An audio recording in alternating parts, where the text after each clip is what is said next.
uma vez são os teus tabernáculos, Senhor dos exércitos. A minha alma suspira e desfalece pelos teus átrios. Pardal encontrou casa e a andorinha ninho para si. Encontrei teus altares, Senhor, Rei meu e Deus meu. Eu encontrei teus altares, Senhor, Rei meu e Deus meu.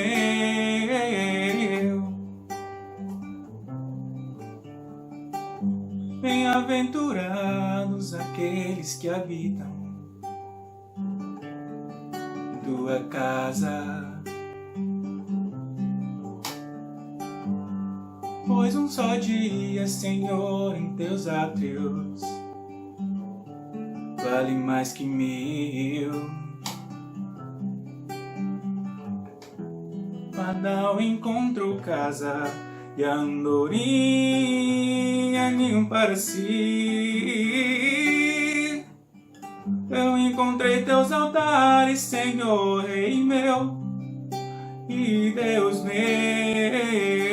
Eu encontrei teus altares, Senhor, Rei meu e Deus meu. Pois o Senhor é sol e escudo da graça e glória. Não negará bem algum aos que vivem corretamente.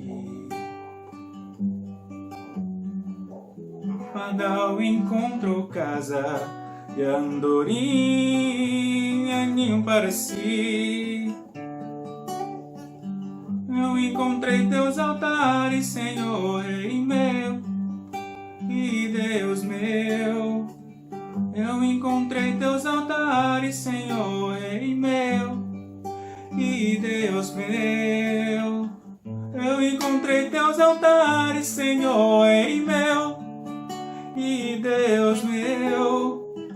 Eu encontrei teus altares, Senhor, Rei meu e Deus meu.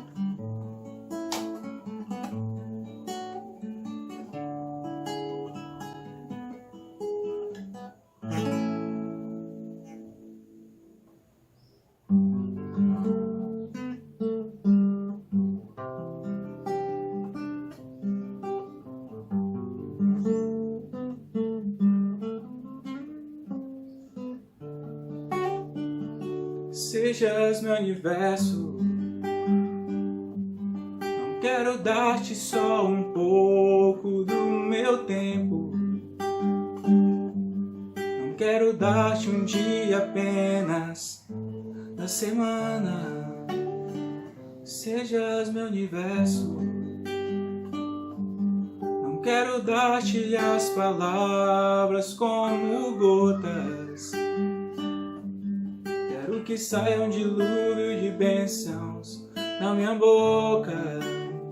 Que sejas meu universo, que sejas tudo o que sinto e o que penso. Que de manhã seja o primeiro pensamento e a luz em minha janela. Que sejas meu universo, que sejas cada um dos meus pensamentos. Que a tua presença e o teu poder sejam o alimento. Jesus, este é o meu desejo. Que sejas meu universo. Não quero dar-te só uma parte dos meus anos. Te quero dono do meu tempo, dos meus planos. Sejas meu universo. Não quero a minha vontade, quero agradar-te. cada sonho que há em mim, quero entregar-te. Que sejas meu universo, que sejas tudo o que sinto e o que penso. E de manhã seja o primeiro pensamento e a luz em minha janela. Que sejas meu universo, enchas cada um dos meus pensamentos. Que a tua presença e o teu poder sejam alimento. Jesus, este é o meu desejo. Sejas meu universo.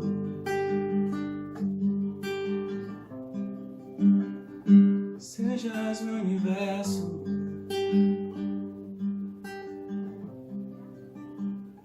Sejas meu universo.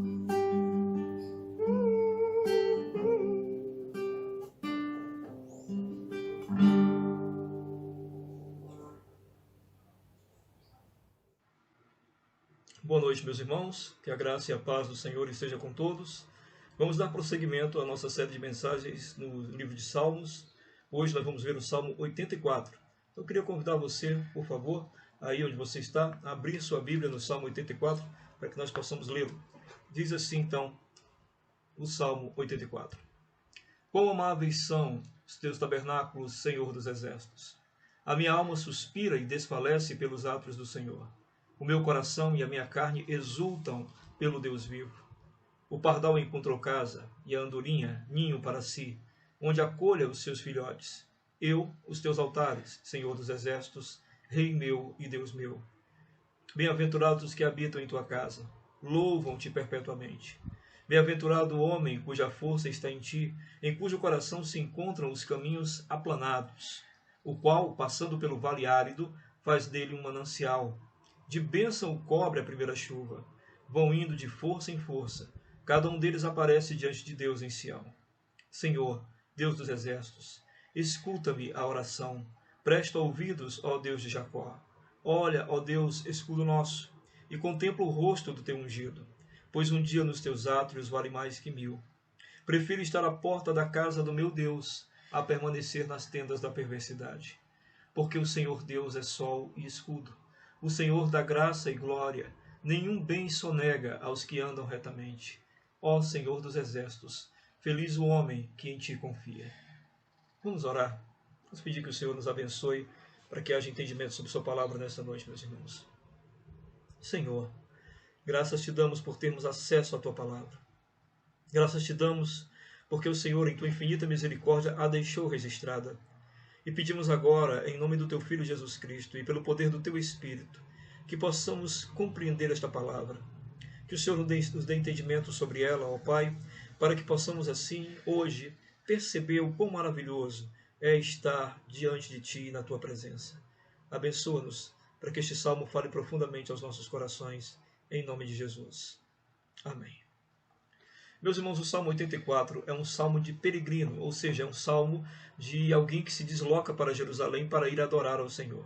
Como os irmãos sabem, no Antigo Testamento havia-se a crença de que Deus habitava na cidade de Jerusalém, ali estava o templo do Senhor e ali era onde a glória do Senhor se manifestava. Então era muito comum o judeu estivesse onde ele estivesse, ter aquele período em que ele viajava para Jerusalém em busca dessa presença gloriosa do Senhor, para adorá-lo, para bendizê-lo, ou para entregar as suas ofertas ao Senhor.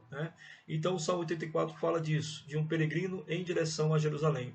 O Salmo não tem um autor propriamente dito, e por isso talvez ele se torne muito mais, digamos assim, profundo, porque mostra a identidade do povo judeu em relação à busca do Senhor, à adoração no templo. Então vamos dar uma lida nesse salmo mais uma vez, agora examinando alguns pormenores, para que possamos compreender o que ele pode nos ensinar sobre nossa caminhada cristã. O salmista então começa dizendo, ele começa celebrando a habitação do Senhor, o templo. Ele diz, quão amáveis são os teus tabernáculos, Senhor dos exércitos. Aí ele fala do anseio dele, a minha alma suspira e desfalece pelos átrios do Senhor. Ou seja, ele tem um desejo de estar ali, na presença gloriosa de Deus que se manifestava no templo. E ele diz: o meu coração e a minha carne exultam pelo Deus vivo. E aí no verso 3 ele faz uma referência muito bonita.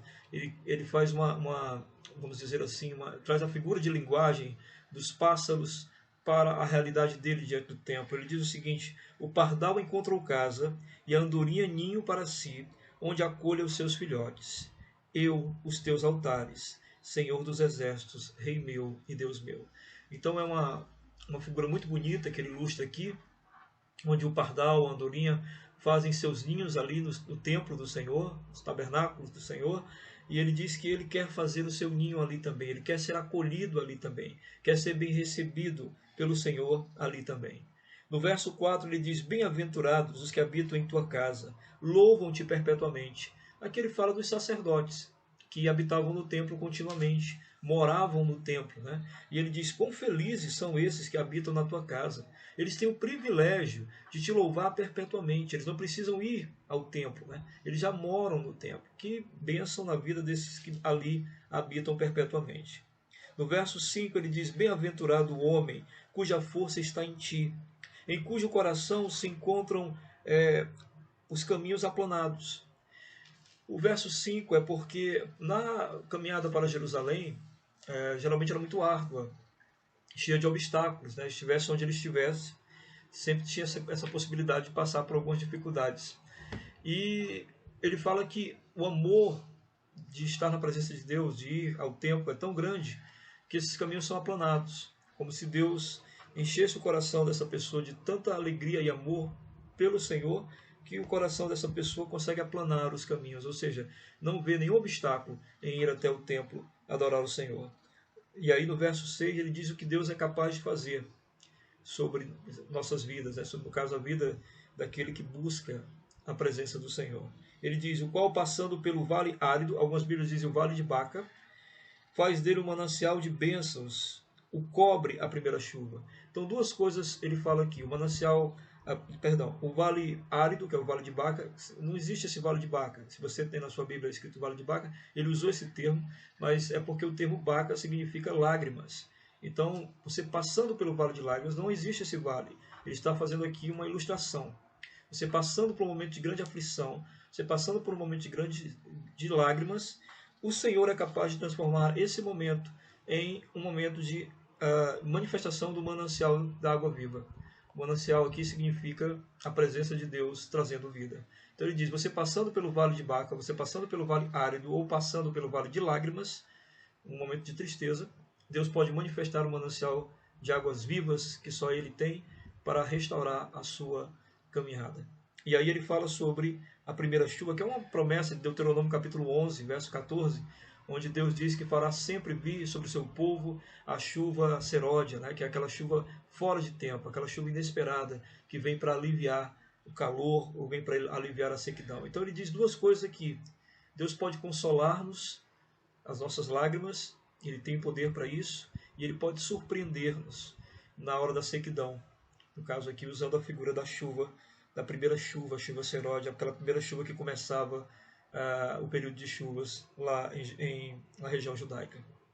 No verso 7, ele fala sobre como o peregrino chega ao templo.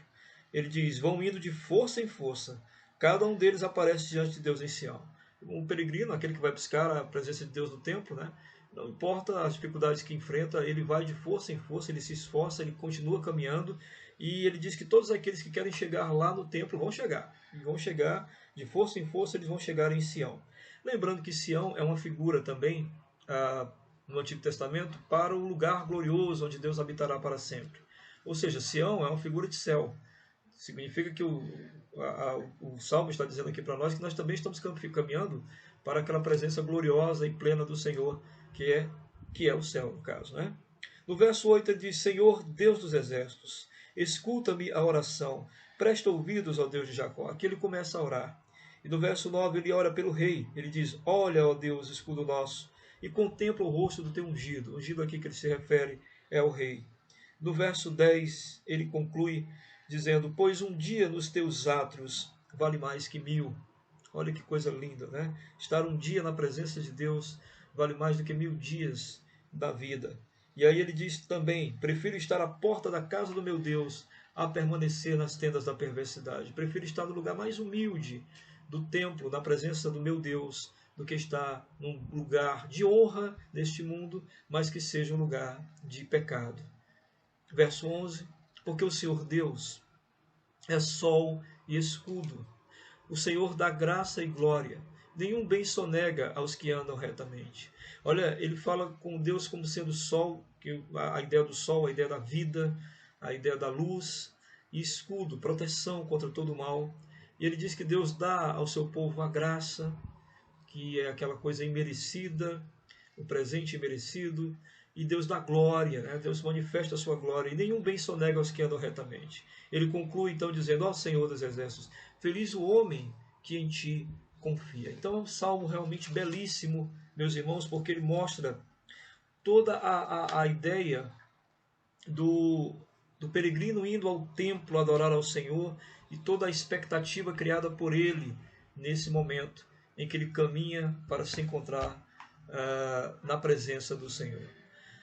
Então nós vemos nesse texto o seguinte, primeira coisa, o templo era onde a presença do Senhor era reverenciada e reconhecida.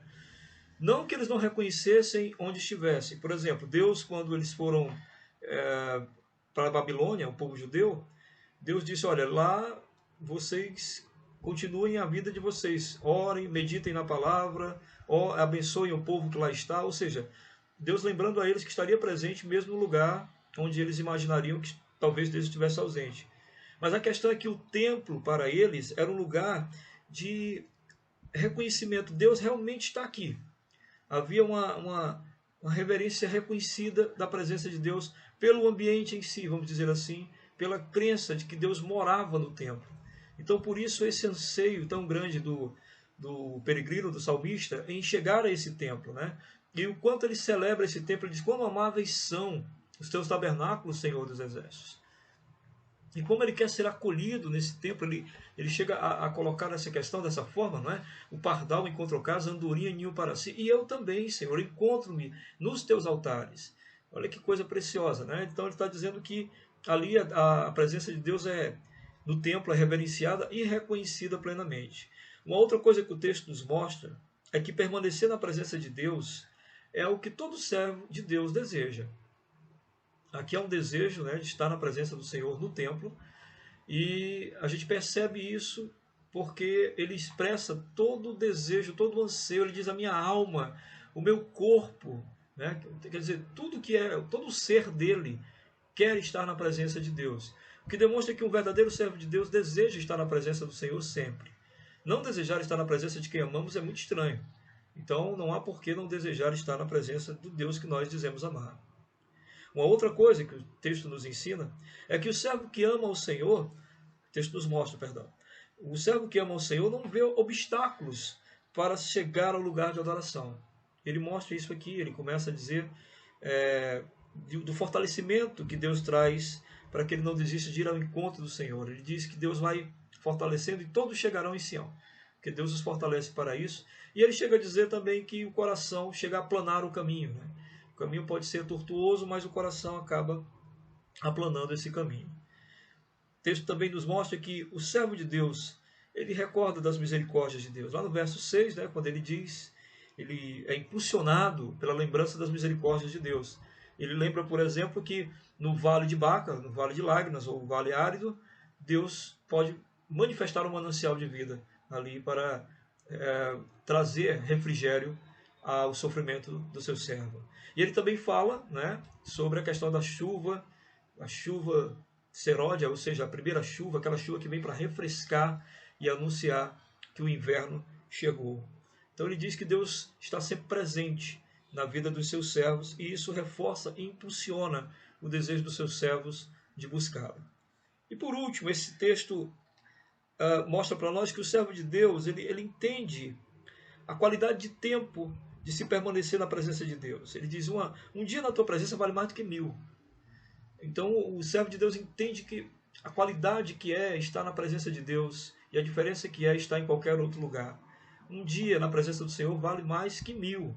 Então a presença do Senhor vale mais que tudo. E ele também mostra, nesse mesmo trecho do texto, que o servo reconhece que o lugar mais humilde na presença de Deus é melhor do que o lugar mais honroso onde esteja o pecado. Então é melhor estar no lugar mais humilde, mas na presença de Deus, do que no lugar mais honroso dessa terra, onde o pecado esteja prevalecendo. Agora, o que a gente pode aplicar desse texto em nossas vidas? Primeiro de tudo, nós precisamos lembrar que nós não temos a necessidade, né, nós compreendemos perfeitamente isso, de irmos a um templo para encontrar a presença do Senhor. O Senhor Jesus nos disse que chegou o tempo, né, em que nós não adoraríamos o Senhor nem no templo, nem no monte, mas ele se referindo a conversando com a samaritana, né, ele diz, não precisaremos adorar a Deus nem no templo, nem no monte somente, mas adoraremos ao Senhor em espírito e em verdade, né? Ou seja, nós podemos adorar ao Senhor em todo lugar, Ele está manifesto em todo lugar, a glória do Senhor enche a terra. Esse é o primeiro ponto que nós devemos destacar aqui. No entanto, o Salmo ensina algumas coisas muito preciosas para nós sobre ir até a presença de Deus, buscar a presença de Deus. E isso tem uma certa diferença, sim, entre eu saber que Deus está em todo lugar e entre eu ir à presença de Deus para adorá-lo. Então há sim algumas diferenças interessantes aqui para nós percebermos. O tema da mensagem de hoje é saudades do templo. Talvez por causa da pandemia você esteja com muita saudade de ir ao templo, nosso lugar de adoração, a igreja, né, onde nós nos reunimos ali, o prédio onde nós nos reunimos junto com nossos irmãos para adorar o Senhor. Talvez isso tenha lhe gerado muita saudade. Por que isso gera saudade em nós? Eu acredito que o texto tem algumas coisas a responder.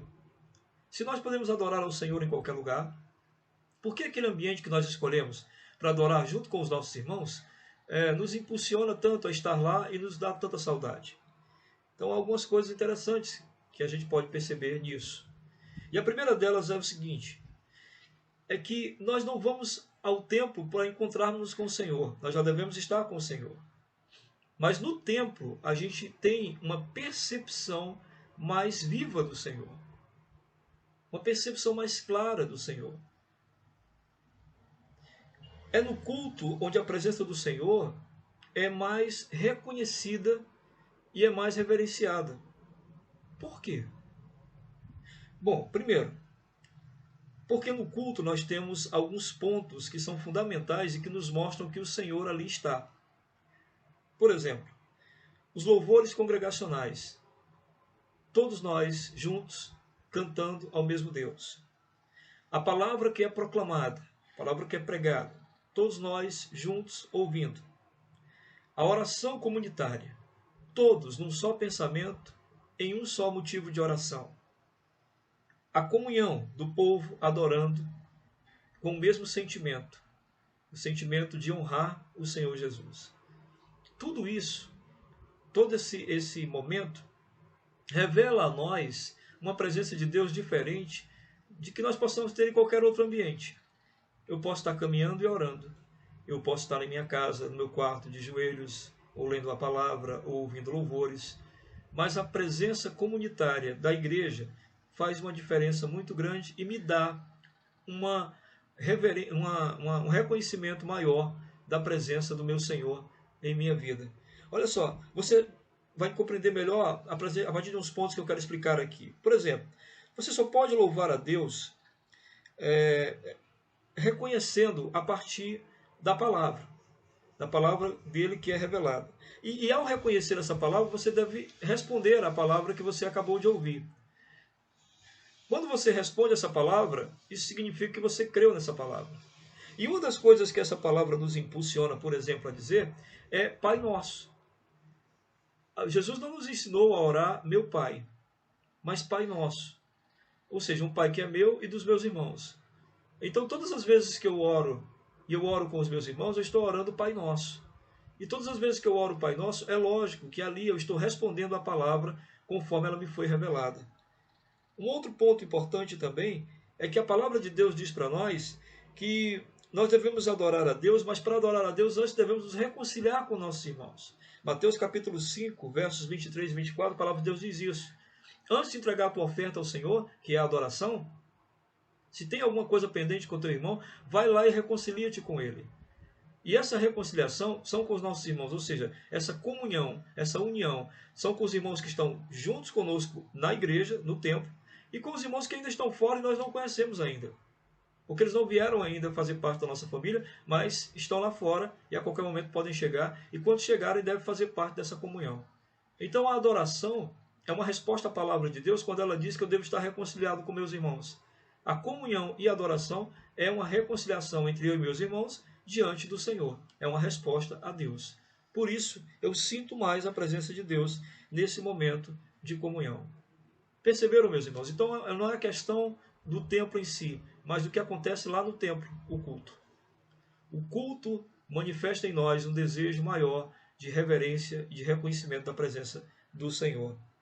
E aí há um outro aspecto. A adoração no templo, né, a adoração no culto, é algo que não só nos remete à presença de Deus mais reconhecidamente, mas também nos renova. Nos renova para que a gente possa continuar a nossa caminhada além templo.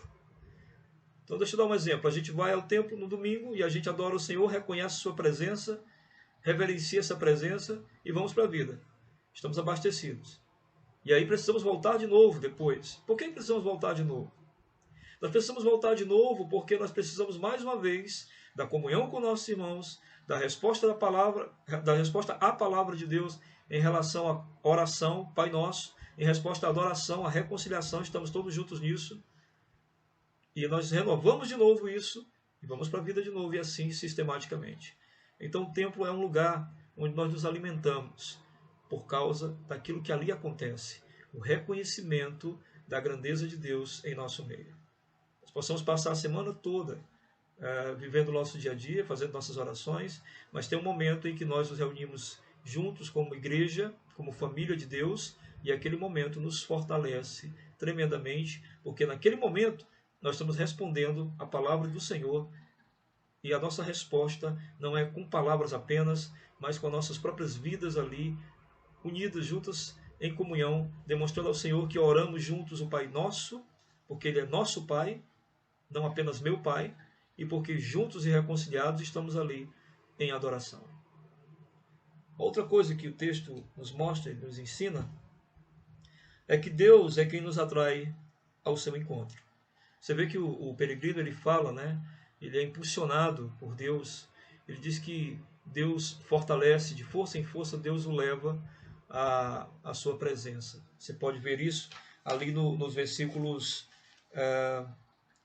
5. Né? A trilha para Jerusalém era sempre cheia de obstáculos, mas o Senhor aplanava o caminho. Né? Então é o Senhor que nos direciona a ir, é o Senhor que nos impulsiona a ir ao seu encontro. E é provável que nós, muitas vezes, meus irmãos, distraídos com o mundo, deixássemos de nos apresentar diante do nosso Rei. Esquecêssemos até de que temos essa necessidade de nos apresentar diante do nosso Rei. Muitas pessoas acreditam que não precisam congregar-se. Né? No livro de Hebreus diz, olha, não deixem de congregar, como muitos têm feito. Ou seja, desde aquela época já haviam pessoas que deixavam de congregar e já também a palavra de Deus já orientava que nós não deixássemos de congregar. Há uma importância muito grande em se apresentar diante do Rei em adoração junto com outros irmãos. E é interessante que isso vai acontecer também na eternidade, onde o livro de Apocalipse diz que os santos estarão diante do altar adorando ao Senhor para todo sempre. Ou seja, aquilo que nós fazemos hoje, em um determinado momento, quando nós paramos e nos reunimos como igreja e adoramos ao Senhor, aquilo também se reverberará por todo tempo, para todo sempre, na eternidade. Então Deus, Ele nos atrai para si. E para isso, o texto mostra para nós, Deus nos dá uma fome que só Ele, Deus, pode saciar. E é por isso que o salmista começa o salmo dizendo, quão amáveis são os teus tabernáculos, Senhor dos exércitos, a minha alma anseia. Deus deu uma fome a ele. Ele experimentou a presença de Deus, e ao experimentar essa presença gloriosa de Deus, ele sente fome de continuar nesta presença gloriosa de Deus. E aí vem um aspecto interessante para nós, é que o culto, né, a adoração, ela remete-nos a essa presença gloriosa, e eu não sei se você já sentiu essa sensação, aquela sensação de um culto em que você gostaria que ele não tivesse terminado. E por que isso? Porque você sentiu o prazer de estar realmente na presença de Deus. No culto a gente tem tudo centralizado, ou pelo menos deve ter, né? Tudo centralizado na pessoa do Senhor Jesus. A palavra, as orações, a adoração. Então tudo centra-nos em Cristo. E ao centrar-nos em Cristo, é lógico, isto traz a nós um preenchimento de algo que está vazio e sempre só pode ser preenchido pelo próprio Cristo. Então, quando nós saímos desta presença em adoração, nós vamos sentir uma nova necessidade, assim como sentimos necessidade de nos alimentar todo dia. E aí essa necessidade foi o próprio Deus que nos deu, para que nós não nos afastemos dele, mas para que nós continuemos experimentando do seu amor, da sua graça e da sua misericórdia. Então você tem que ser grato por essa falta, por essa necessidade de estar na presença do Senhor. Porque essa falta e essa necessidade nada mais é uma fome que Ele lhe deu e que Ele deseja saciá-la. E que um dia será saciada para sempre. Nós seremos saciados porque estaremos na presença gloriosa do Senhor para sempre. Um outro aspecto que o texto ensina para nós é que Deus é abençoador e nos faz abençoados por suas misericórdias. Porque você percebe aqui no texto que aqueles que buscam ao Senhor, eles sentem-se satisfeitos. Você pode observar no texto que o salmista, o peregrino, ele deixa isso bem claro, essa satisfação de estar na presença de Deus. Então a gente percebe, meus irmãos, deixa eu abrir aqui para a gente ver novamente, a gente percebe essa satisfação quando ele conclui o Salmo 84. E ele conclui da seguinte forma, veja bem, ele conclui assim: Ó Senhor dos Exércitos, feliz o homem que em ti confia. Ou seja, a gente percebe então que Deus é abençoador, que você pode confiar nele porque você não será frustrado. E essa ideia do Deus abençoador, ela funciona a partir de quê? De eu estar na presença dele, de eu estar buscando a presença dele, de eu gostar de estar na presença do Senhor em adoração. É isso que me faz, então, despertar uma confiança maior nesse Deus, porque na medida que eu estou na presença dele, eu não só lembro do que ele fez, mas do que ele é capaz de fazer. É isso que é interessante no momento de adoração. Nós lembramos, enquanto estamos adorando, do que Deus fez, do que está fazendo em nossas vidas e do que ele é capaz de fazer. Um outro aspecto é que não há tempo perdido na presença de Deus. Você não perde tempo na presença de Deus. Muito pelo contrário. Quem entende o que significa estar na presença de Deus, não trocaria esse momento por nada. Um momento de adoração, um momento de culto, um momento de contemplação da glória do Senhor, vale mais do que 1000 dias nesta vida. 1000 dias nesta vida, meus irmãos. Um momento na presença de Deus vale muito mais do que isso. Isso é uma coisa que nós devemos pensar mais. Porque Deus nos deixou no mundo para vivermos, sim. Para trabalharmos, para termos nossos momentos com a nossa família, sim. Mas para que nós nunca esquecêssemos de buscá-lo. E ao buscá-lo, sermos abastecidos com uma vida plena que vai além de 1000 dias que tenhamos vivido com a família, com os amigos ou com qualquer tipo de alegria que esse mundo possa trazer.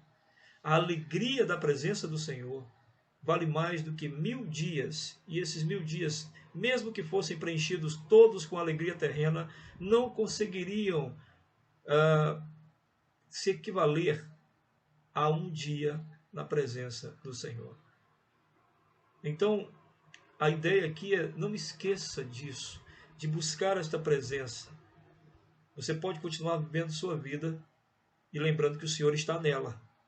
Mas tem um momento que você tem que parar para ficar só em adoração ao Senhor. E aquele momento vai valer muito mais do que todos os dias que você viveu. Uma outra coisa que é colocada aqui é sobre o lugar. Ele diz: eu prefiro estar à porta do templo.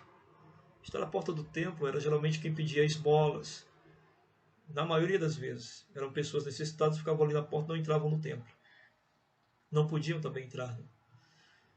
E ele se coloca nessa posição: eu prefiro estar na porta do templo do que estar num lugar mais aprazível dessa terra, mas que seja um lugar de pecado. Ô, meu irmão, que coisa, não é? Nós não temos nenhum tipo de adoração ao templo. Não temos. Mas nós precisamos compreender aqui, dentro do contexto para a nossa realidade que hoje vivemos, cristã, o que isso pode significar para nós?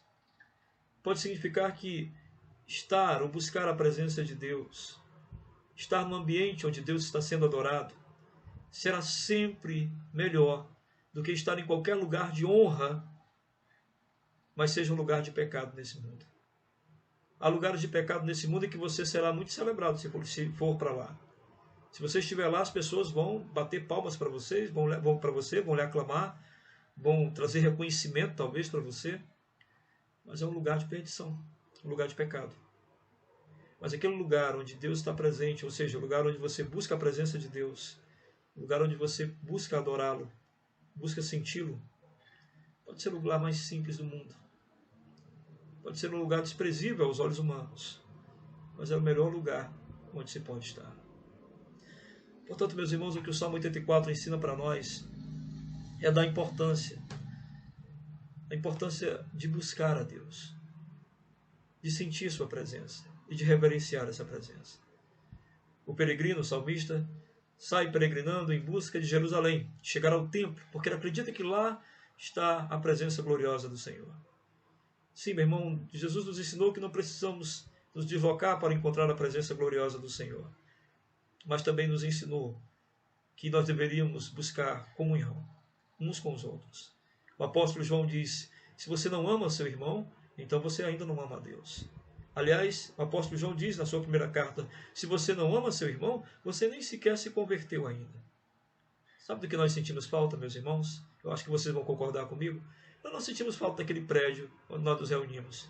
Não. Nós sentimos falta das pessoas que ocupam aquele prédio onde nós nos reunimos. Nós sentimos falta daquelas pessoas cantando a uma voz só ao mesmo Deus. Nós sentimos falta de segurarmos as mãos dos nossos irmãos e buscarmos a Deus numa oração. Nós sentimos falta de todos juntos estarmos ouvindo a palavra do Senhor e cada um respondendo a ela em seu coração. Nós sentimos falta não do templo propriamente dito, não do prédio. Nós sentimos falta da família. Nós sentimos falta da igreja. E como o peregrino, como o salmista, a gente tem saudades de lá. Tem saudades dessa união. Tem saudades dessa comunhão. A gente tem saudade e a nossa alma anseia e a gente diz: quão amáveis são, ó Senhor. Quão amáveis são teus tabernáculos, o lugar onde tu habita. E onde é que o Senhor habita? O Senhor habita onde 2 ou mais se reúnem em seu nome. E nós estamos com muita saudade disso, não é, irmãos? Que o Senhor nos abençoe, nos dê mais prazer e alegria, quando tudo isso acabar, de estarmos com nossos irmãos, de aproveitarmos o máximo possível até o final de nossas vidas e até nos encontrarmos lá na eternidade. Que o Senhor nos ajude a nunca mais sentir o desejo de estar onde o Senhor não esteja, mas que a presença dEle seja sempre o nosso maior anseio. Esse é o meu desafio para você, através dessa palavra. Que o Senhor te abençoe e vamos orar, pedindo que o Senhor traga a nós o conforto e o consolo enquanto tudo isso não passa. Ore comigo, por favor. Senhor Deus e Pai, obrigado, Pai, Deus querido, por esta palavra, por entendimento que nós tivemos hoje do quanto é importante estarmos juntos como igreja e buscar comunhão com o Senhor. Nos abençoa por Tua graça, por Teu amor e por Tua misericórdia, em nome de Jesus. Amém. Que Deus abençoe, meus queridos, e até domingo, com mais uma mensagem para abençoar nossos corações. Olá, meus irmãos, estou aqui para fazer um convite em nome da Escola Bíblica da Primeira Igreja Batista do Planalto. Sigam as nossas páginas nas redes sociais, no Instagram e no Facebook. É isso mesmo, Instagram e Facebook. Em breve estaremos ministrando uma série de lives sobre as igrejas do Apocalipse, tá bom? A série Qual a Cara da Sua Igreja. Então não esquece, Sigam as nossas páginas no Instagram e no Facebook. Em breve, teremos uma série de lives durante toda a semana para a sua edificação. Segunda, quarta e sexta da Escola Bíblica e terça, quinta e sábado, lendo a Bíblia na quarentena com o pastor João Eduardo. Então, não esquece, tá bom? Você nunca imaginou que a internet seria tão útil nesse período de quarentena. Mas estamos aqui para servir a Igreja de Deus ensinando a verdade. Então sigam as nossas páginas e eu espero você nos dias das lives. Abraço!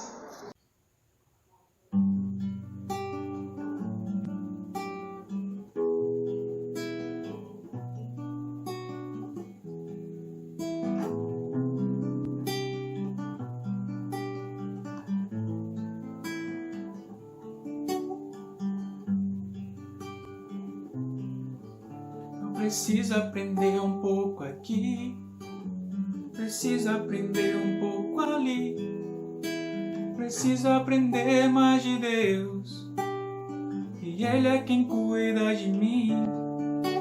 Se uma porta se fecha aqui, outras portas se abrem ali. Preciso aprender mais de Deus, porque Ele é quem cuida de mim. Deus cuida de mim, cuida de mim. Na sombra das suas asas, Deus cuida de mim. Eu amo a sua casa e não ando sozinho, não estou sozinho, pois sei, Deus cuida de mim. Deus cuida de mim. Na sombra das suas asas, Deus cuida de mim. Eu amo a sua casa e não ando sozinho, não estou sozinho, pois sei, Deus cuida de mim. Se na vida não tem direção, preciso tomar decisão. Sei que existe alguém que me ama e Ele quer me dar a mão. Se uma porta se fecha aqui, outras portas se abrem ali. Eu preciso aprender mais de Deus, porque Ele é quem cuida de mim. Deus cuida de mim, Deus cuida de mim. Na sombra das suas asas, Deus cuida de mim. Eu amo a tua casa e não ando sozinho, não estou sozinho, pois sei, Deus cuida de mim. Deus cuida de mim. Na sombra das tuas asas, Deus cuida de mim. Eu amo a tua casa e não ando sozinho, não estou sozinho, pois sei, Deus cuida de mim.